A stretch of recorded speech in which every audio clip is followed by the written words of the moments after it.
starting my fashion, well, it's quite a blurry line.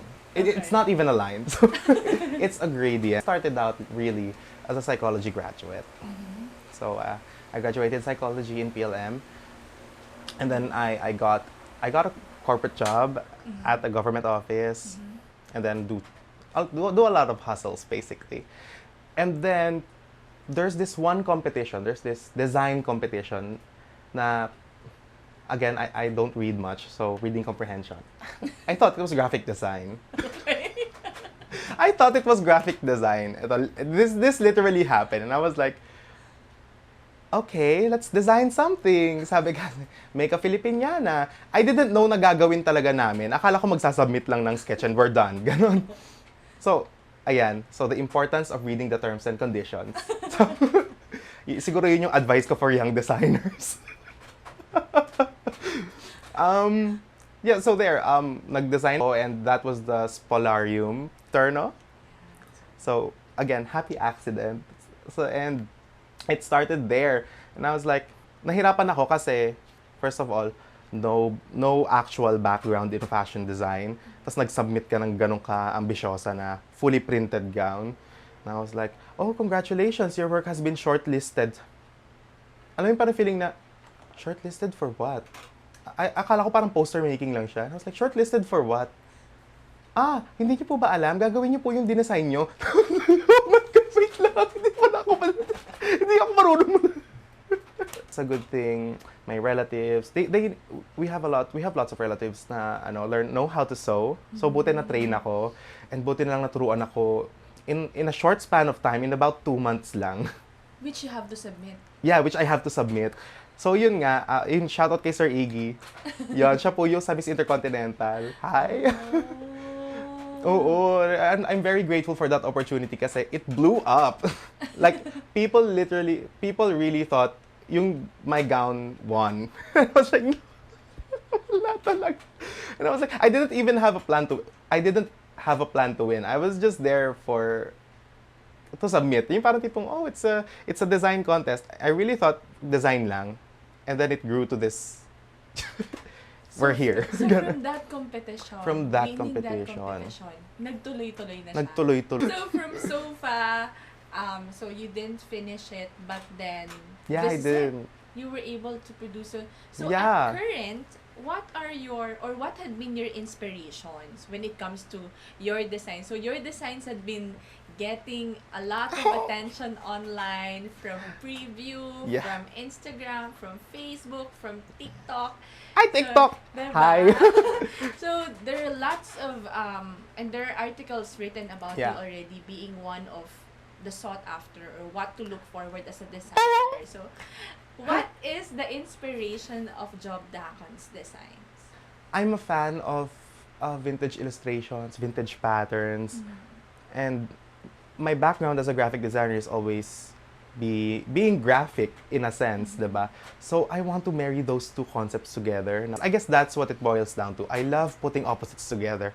I love mixing oil and water, even though I don't think it's going to mix, na parang if you shake it looks like a lava lamp. Parang ganon. I think that's also one of the reasons why you're getting attention, because True ba? when you do an experiment, and ikaw yung nag-umpisa ng isang bagay, diba? It makes you unique. Opo, yun talaga. Yeah. So let's talk about this outfit in the middle. This has been very famous online. Grabe naman sa very famous. Yeah, well, it's very polarizing. Yes, worn by Miss Andrea Brillantes / Blythe on TikTok. Yes. Wala akong TikTok pero I'll make one very soon. So this one, what had been the inspiration of this design?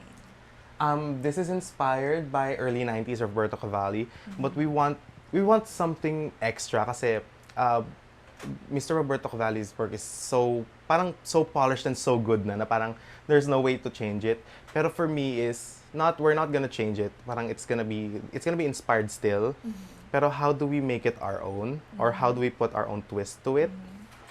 So what I did was, and it was very polarizing. So these are 4 big cats combined into one dress. I call it the Chimera dress kasi from the Greek mythology, Chimera, which is Hades' pet. So it's a mixture of 4 different animals. So Traditionally, it's bull, snake, goat, and lion. Sa akin, 4 big cats. So, if you look at it closely, I used the blend tool. For all you graphic artists out there, I used I used 4 big cats. I used the leopard, I used the jaguar, the lynx, and the tiger. So this one is the jaguar. If I'm not mistaken, the Mekong jaguar. Tapos the lower half, this is the mouth of a tiger. Ayan. And then the eyes of a leopard. As you can even see the tiger stripes. Although I think na-notice ng ating ng mahal na netizens ang mga spots. So yeah, technically it is one of them is a tiger, but I wouldn't say all of it. Yung links nga hindi kita, sayang, it's in the back. Ayan. Eto, it's in the very hem. So, kita niyo yung malalaking strands of fur there? Those are, ayan, eto, yung malalaking strands of fur na orange and the big splotches of black. That's why yung spots niya is so different than here because it's lynx. You mentioned about Mr. Robert Cabal. Sino pa yung inspiration mo when it comes to designer? Hala. Hala, wait lang. I try so hard to read, pero I love looking at pictures in books. I think that not the reading part, but like the looking at the pictures in the encyclopedia. I forgot the term, Britannica. Yung isang set na binibenta ng salesman sa labas noon. Oh my God, I feel so old. I feel so old. Yung mga door-to-door na nagbebenta ng encyclopedia, yon. May ganun kami sa school namin, Jose Abad Santos High School. Hello, shout out to ulit. One of my inspirations in fashion is Charles Frederick Worth. He is an Edwardian designer. Well, designer, as per se, the term wasn't a thing. A glorified tailor, ganon. And he designed the very first mauve dress, mauve color, or any dyed dress for that matter. So basically, he's the father of printed dresses. Ganon. And here we are. Oh, ito pa, Christian Dior, obviously. Actually, I'm wearing poison right now. Christian Dior perfected the very feminine figure and making it modern, in a sense, in their time. And that's what I like, na parang something so old is like a corset, which is basically millennia years old.